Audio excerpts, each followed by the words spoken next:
سلامونه ستړي مشئ پام وکړئ د مهال مهمو خبرونو ته. د هند بهرنیو چارو وزیر ویلي چې پاکستان د خپل دومخي سیاست له امله په افغانستان کې د ناامنیو ملاتړ کاوه. نوموړي د ګجرات په ایالت کې یو پوهنتون ته د وینا پر مهال پر پاکستان سختې نیوکې کړې دي او ویلي دي چې نړۍ به مو په ساینس او ټکنالوژي پیژني، خو د پاکستان برانډ ترهګرۍ ده. همدارنګه زیاته کړې ده چې پاکستان د خپل دومخي سیاست له امله په افغانستان کې د ناامنیو ملاتړ کاوه. خو اوس چې د امریکا ځواکونه له افغانستانه وتلي دي، پاکستان په خپلو پالیسیو کې راګیر شوی دی او د ناامنیو ښکار دی.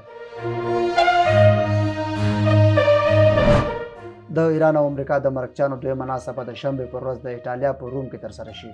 د ایران د بهرنیو چارو وزارت مرستیال ویلي چې د ایران او امریکا د مرکچیانو ترمنځ دویمه ناسته به د شنبې پر ورځ د ایټالیا په پلازمینه روم کې ترسره شي. نوموړي دغه څرګندونې چهارشنبه د ایران تلویزیون سره په یوه مرکه کې کړې دي.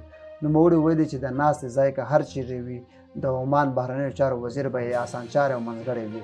همداراز په دویمه دوره کې به مذاکراتو لپاره د چوکاټونو او کړنلارو په ټاکلو تمرکز وشي.